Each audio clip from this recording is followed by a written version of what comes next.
أعوذ بالله السميع العليم من الشيطان الرجيم رب اشرح لي صدري ويسر لي أمري واحلل عقدة من لساني يفقهوا قولي وقال تعالى في مقام آخر إذ جاءوكم من فوقكم ومن أسفل منكم وإذ زاغت الأبصار وبلغت القلوب الحناجر وتظنون بالله الظنونا هنالك ابتلي المؤمنون وزلزلوا زلزالا شديدا.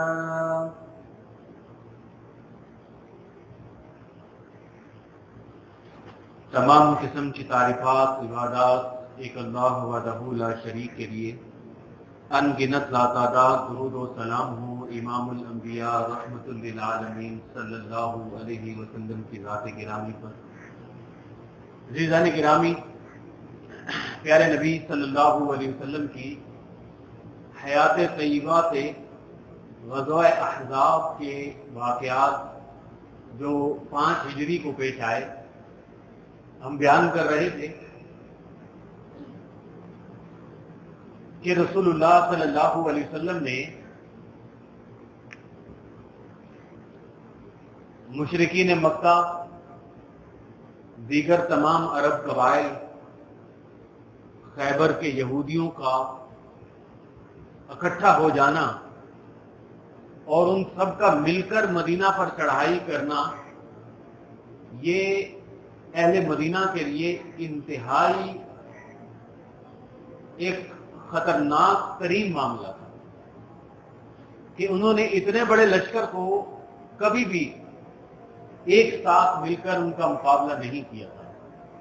تو 10,000 کے قریب کا لشکر مدینہ کے کنارے پر آ کر بیٹھ گیا اور ان کا مقابلہ کرنا مسلمانوں کو پڑ رہا تھا، جو سارے مل کر ان کے فوجی 1,000 کے برابر تھے، 1,000 کے قریب۔ تو گزشتہ جمعہ بیان کیا گیا کہ مدینے کے 3 اطراف پہاڑ تھے، ایک طرف سے آنے کا راستہ تھا جہاں پر ایک بہت بڑی کھائی اور خندق کھودی گئی۔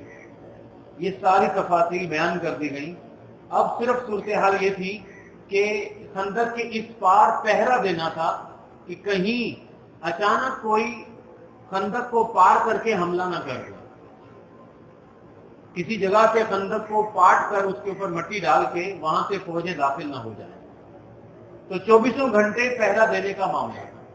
پوری 1.5 کلومیٹر طویل سرحد کے اوپر صحابہ دن رات بیٹھ کر پہرا دیتے اور ایک دوسرے کے اوپر دور سے تیر اندازی بھی ہوتی رہتی۔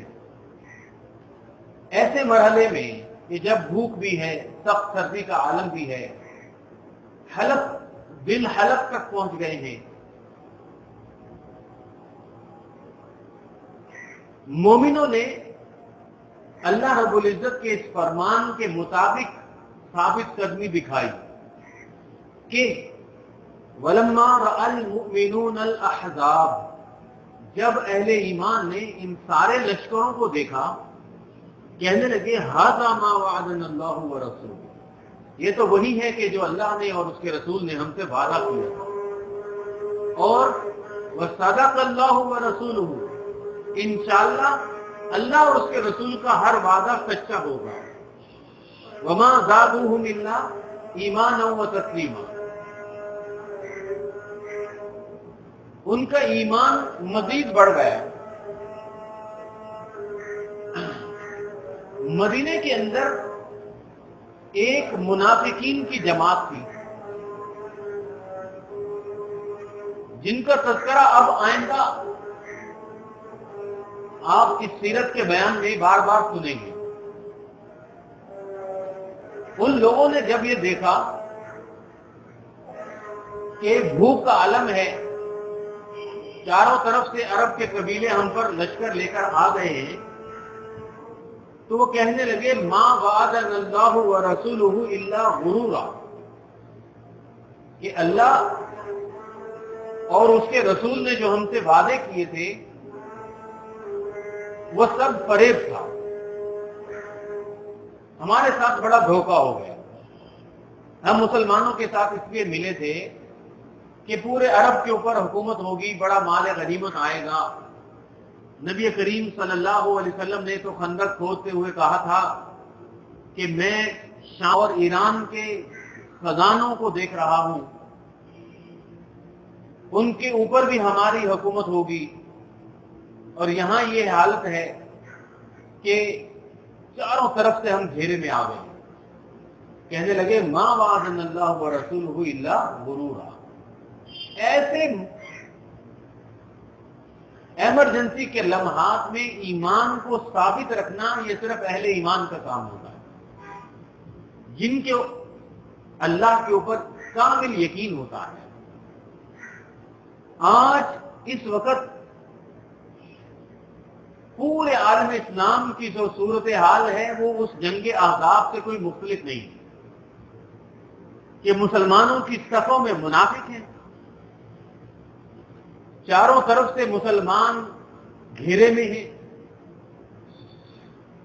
نام نہاد لبرل قسم کے لوگ ہیں جو اپنے آپ کو سیکولر کہتے ہیں کہ ہمارا کوئی دین ہی نہیں.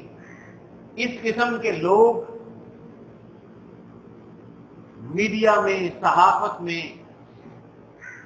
اسکولوں کالجوں کے اندر, یونیورسٹیوں کے اندر پروفیسر حضرات چھائے ہوئے ہیں جو کوئی موقع نہیں چھوڑتے کہ اللہ اور اس کے رسول کا مذاق اڑائیں. ہر طریقے سے ایک ایک اللہ کے حکم کا مذاق اڑایا جاتا ہے. مسلمان کمتری کا شکار ہیں. اس کمتری کے عالم میں ہمارے ذہنوں کے اوپر ایسی ایسی خرافات ڈالی جاتی ہیں کہ ہمیں سچ اور حقیقت نظر ہی نہیں آتا. ابھی چند دنوں سے بار بار یہ سوشل میڈیا میں ہمارے دوست حضرات بار بار میسج بھیج کے بتا رہے ہیں کہ یہ اس طرح مذاق اڑایا جا رہا ہے کہ ایک سرف کا اشتہار دیتے ہیں کہ داغ اچھے ہوتے ہیں, جتنے بھی داغ لگ جائیں آپ سرف لے کر آئیں ہمارا اور بالکل داغ اتر جائیں گے. یہ تو کوئی بری بات نہیں, اچھی بات ہے جی, ہر قسم کے داغ سرف سے دھل جائیں گے.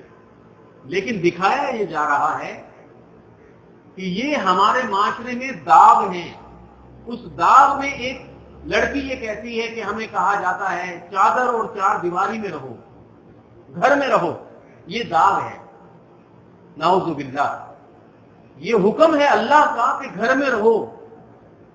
اسی حکم کے اندر عورت کی زندگی میں سکون ہے, اطمینان ہے اس کے لیے. اس کو بادشاہت ملے گی, گھر کے اندر سکون ملے گا.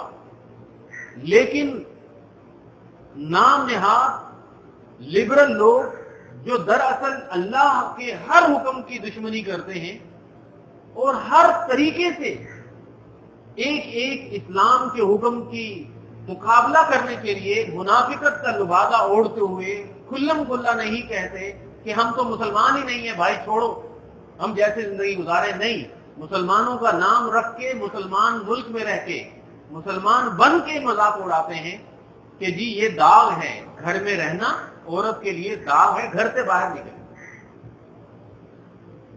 حالانکہ آپ بھی جانتے ہیں, ہم بھی جانتے ہیں, عورت کا گھر سے باہر نکل کے اس کی زندگی اجیرن ہوتی ہے, اس کو فائدہ کچھ نہیں ہوتا. کہ دفتروں میں بھی کام کرنا پڑتا ہے اور ہر دن کام کرنا پڑتا ہے, جب وہ بیمار ہو یا جب تندرست ہو.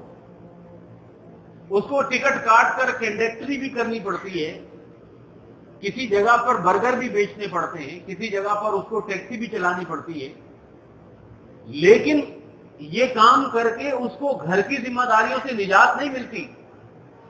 اگر اس کے بچے ہوں گے تو گھر میں بھی وہ کام کرے گی اور گھر کی ذمہ داریاں آ جائیں, ڈبل اس کے اوپر ذمہ داری ڈالتے ہو. اور یہ مرد کی عیاشی ہے اس کے اندر کہ عورت کو کام پہ لگا کے مرد کی عیاشی ہے. لیکن یہ عورت کو سمجھ نہیں آتا. اللہ رب العزت ہی جس کو سمجھ دے اسے ہی سمجھ ملتی ہے. میرا کہنے کا صرف اتنا مقصد تھا کہ منافق اس دور میں کہہ رہے تھے کہ ہم سے دھوکہ ہو گیا، اللہ اور اس کے رسول نے ہمارے ساتھ فریب اور دھوکہ کیا۔ آج بھی منافق اسی طریقے سے اسلام کا، دین کا مذاق اڑاتے ہیں، اور یہ میڈیا جو ہوتا ہے اس طریقے سے ذہن تبدیل کرتا ہے کہ آپ کو سمجھ بھی نہیں آئے گی کہ ہوا کیا۔ ابھی 1 منٹ پہلے خبر آئے گی، بتایا جائے گا کہ امریکہ کا ایک ڈرون میزائل افغانستان میں ایک مدرسے پر گرا۔ اب میری بات پوری غور سے سننا، 50 افراد ہلاک ہو گئے۔ اس کو سن کر اگر آدھے مسلمان سوچنے پر بھی مجبور ہوں گے کہ اچھا یہ ہوا، فوراً اگلے سیکنڈ میں ایک اشتہار آ جائے گا جس میں پیپسی پیتے ہوئے لوگ نظر آئیں گے، موبائل اتنے جی بی آپ ڈلوائیں تو آپ دن رات فری انٹرنیٹ استعمال کریں گے، اور صرف کا اشتہار آ جائے گا، کھانے پینے کا اشتہار آ جائے گا، اور وہ اشتہار کئی منٹ تک چلتے رہیں گے۔ تو وہ دماغ فوراً بدل گیا، وہ جو ایک بڑی بات تھی اس کو بھول گئے۔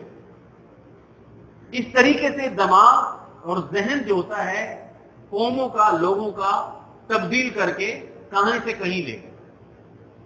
اس کے بعد اگلی خبر آئے گی کہ میچ جیت گئے، خوشی مناؤ، میچ جیت گئے، پھر دماغ ادھر چلا جائے گا، بھی ٹھیک ہے جی سارے لوگ خوش ہیں اور فتح مل گئی۔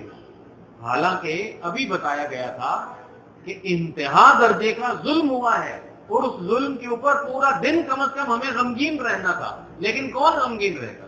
اس کے بعد تو کچھ اور باتیں شروع ہو گئی، اور باتیں شروع ہو گئی، اور باتیں شروع ہو گئی، پھر فلموں کی باتیں شروع ہو گئی۔ تو اس طریقے سے ذہن بدل جاتا ہے۔ یہ ہمیشہ سے رہا ہے۔ آج جس قدر تیز رفتاری سے چاروں طرف سے منافقت کا حملہ ہے، وہ اللہ ماشاء اللہ کسی کسی کو سمجھ میں آتی ہے کہ آخر مسلمانوں کے ساتھ ہو کیا رہا اور مسلمانوں کو کس طریقے سے مذاق اڑایا جا رہا ہے۔ اہل ایمان اس وقت بھی یہ کہتے تھے کہ ما وعدنا اللہ ورسولہ وصدق اللہ ورسولہ وما زادهم الا ایمانا وتسلیما۔ آج بھی اہل ایمان یہی کہتے ہیں کہ اللہ نے جو ہم سے وعدہ کیا ہے وہ انشاءاللہ سچ ہوگا۔ یہ پوری دنیا کے اندر 2 گروہ بن جائیں گے، ایک اہل ایمان کا، ایک اہل کفر کا، ایک حزب اللہ بن جائے گی، ایک حزب الشیطان بن جائے گی، ایک اللہ کی جماعت اور اس کی پارٹی اور ایک شیطان کی جماعت بن جائے گی۔ شیطان کے پیروکار اور اس کی جماعت دجال پہ منتظر ہیں اور اس کے ساتھ مل کر پوری دنیا کو برباد کرنا چاہیں گے، لیکن اللہ کا یہ وعدہ یہ ہے اور اللہ کے رسول کا یہ وعدہ ہے کہ انشاءاللہ دجال کو اہل ایمان شکست دیں گے۔ لیکن اس وقت تک ہر روز ہمیں یاد کرنا ہے کہ دجال کے ہم دشمن ہیں، دجال ہمارا دشمن ہے، دجال شیطان کا پیروکار ہوگا، اور شیطان کے اس وقت جتنے بھی پیروکار ہیں یہ مسلمانوں کے دشمن ہیں۔ یہ روزانہ بتانے والی بات ہے۔ اللہ اکبر۔ اس وقت مشرکین اور دشمنان اسلام غیظ و غضب کے عالم میں دن رات تیر برساتے رہتے تھے کہ کہیں ہم حملہ کر لیں۔ اور یہ بھی میں نے بتایا کہ جنوب کے اندر بنو قریظہ یہودیوں کا قبیلہ، اس نے بھی غداری کر دی اور شدید ترین توہین رسالت شروع کر دی۔ باقاعدہ نبی کریم صلی اللہ علیہ وسلم کے لیے گستاخی کرتے، گالیاں دیتے صحابہ کے سامنے، اور کہتے کہ اب وہاں سے بھی تم پر حملہ ہوگا اور ہمارا بھی حملہ ہوگا۔ ایسے عالم میں مسلسل صحابہ پہرا دیتے تھے۔ صحابہ کہتے ہیں کہ ہماری کئی نمازیں ہم نہیں پڑھ سکتے تھے، اکٹھی قضا ہو جاتی، ظہر، عصر، مغرب کو عشاء کے ساتھ ملا کر اکٹھی پڑھتے۔ یہ ساتھ ساتھ سیرت بھی بیان ہوتی تھی، ساتھ ساتھ مسلمانوں کی زندگی بھی چلتی تھی اور ساتھ ساتھ مسلمانوں کے فقہی احکامات بھی صحابہ کو سمجھ میں آتے تھے، اور پھر پوری امت کو بات پتہ چلتی تھی کہ ایمرجنسی کے عالم میں تم نے 2 نمازیں جمع کر لینی۔ اگر کوئی ایمرجنسی کا عالم آ جائے، آپریشن ہو رہا ہے، ڈاکٹر آپریشن کر رہا ہے، مریض ہے، سفر ہے، کچھ بھی ایمرجنسی، ہر انسان کی اپنی اپنی ایمرجنسی ہوتی ہے، تو اس سنت سے فائدہ اٹھاتے ہوئے آپ ایک ساتھ نمازیں پڑھیں، چھوڑنا نہیں، پڑھیں۔ اسی وقت ایک تیر جو تھا، تیر اندازی ہوتی رہتی تھی، مسلمانوں کے ایک بڑے سپہ سالار صحابی سعد بن معاذ رضی اللہ تعالیٰ عنہ کو بازو میں لگا اور ان کی رگیں کٹ گئی، جس سے خون بہتا رہتا تھا، اور نا امیدی چھا گئی تھی کہ یہ اب نہیں بچیں گے۔ لیکن سعد نے دعا کی کہ اللہ مجھے زندہ رکھ کہ میں ان یہودیوں کا انجام دیکھ لوں، یہ بنو قریظہ کے یہودی نے، ان کا انجام مجھے نظر آ جائے، اے اللہ اس وقت تک مجھے زندہ رکھ۔ صحابہ کہتے ہیں کہ اللہ نے ان کی دعا قبول فرمائی اور ان کا خون بند ہو گیا۔ آئندہ آگے آپ اس سعد بن معاذ کا تذکرہ سنیں گے، اسی لیے میں نے ان کا نام لے کر بیان کیا۔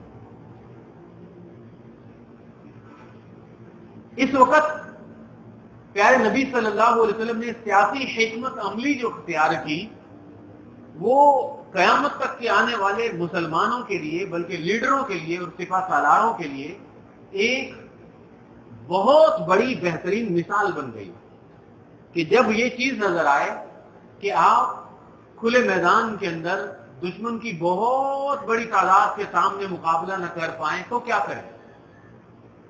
ایسے میں ایک شخص نعیم بن مسعود رضی اللہ تعالی عنہ آئے پیارے نبی صلی اللہ علیہ وسلم کے پاس۔ اب اللہ کی مدد بھی آنے لگی، کہنے لگے کہ اللہ کے رسول صلی اللہ علیہ وسلم میں مسلمان ہوں، لیکن نہ یہودیوں کو پتا ہے، وہ ایک بڑے سردار تھے اور با اثر شخصیت تھے، یہودیوں کے ساتھ دوستی ہے لیکن ان کو پتا نہیں ہے کہ میں مسلمان ہوں۔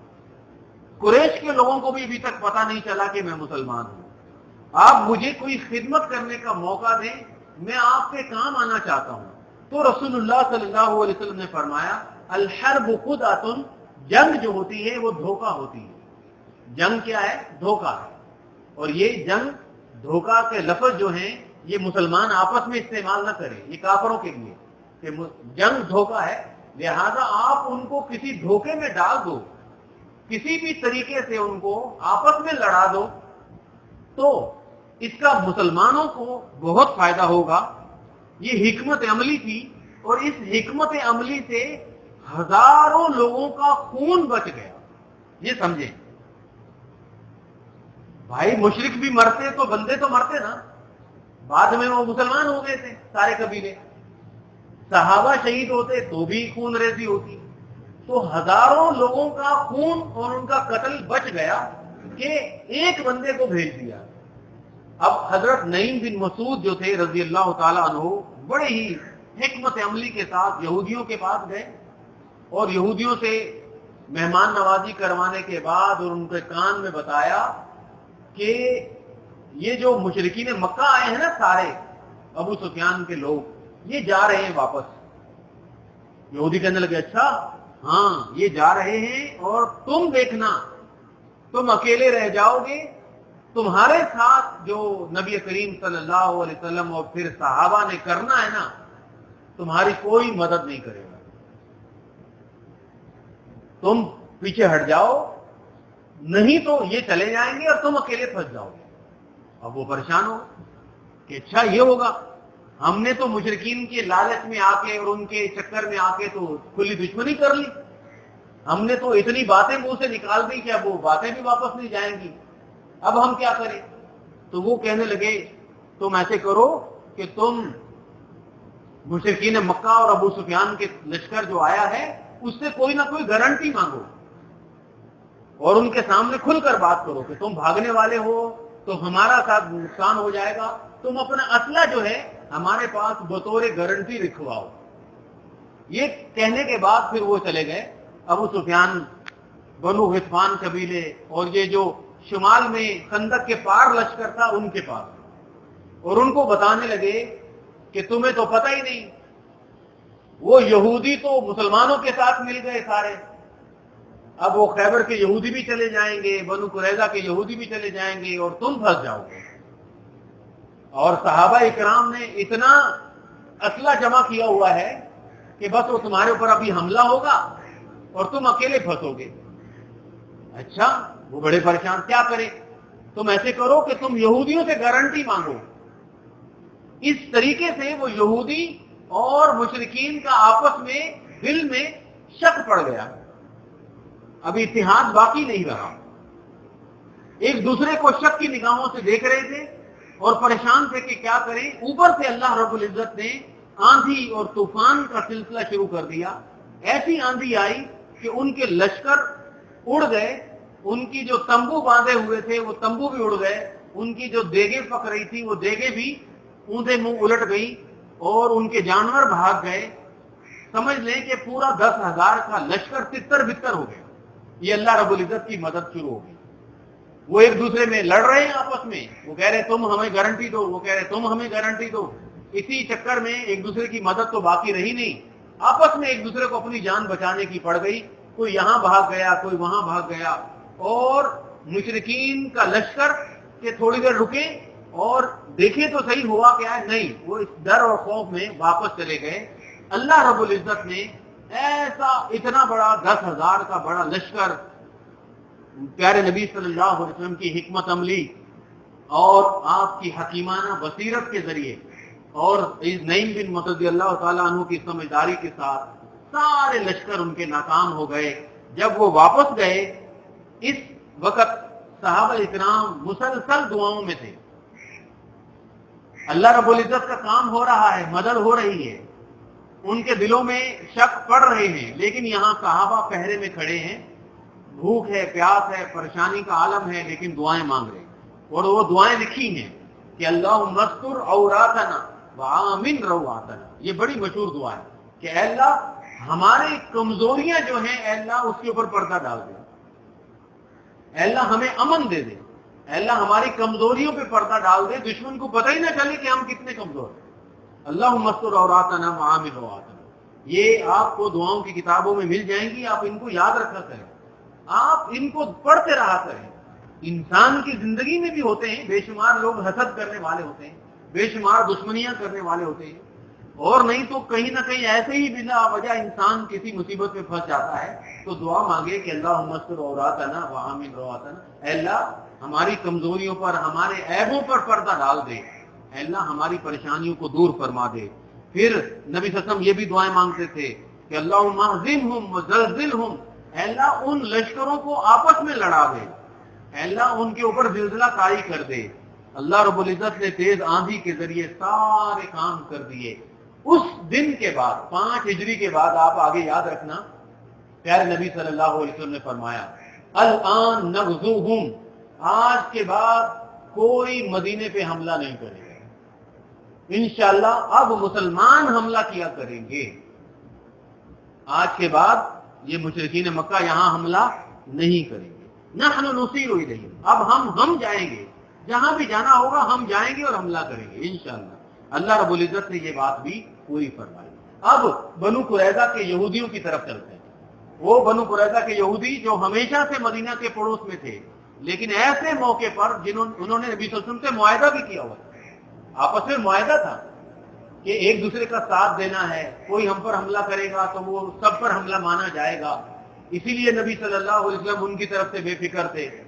لیکن جب سارا لشکر خندق کی طرف چلا گیا، پیچھے گھروں میں عورتیں تھیں، بچے تھے، تو اس پیچھے سے یہودیوں نے دشمنی کی اور غداری کی، پیارے نبی صلی اللہ علیہ وسلم کی شان میں گستاخیاں شروع کر دی۔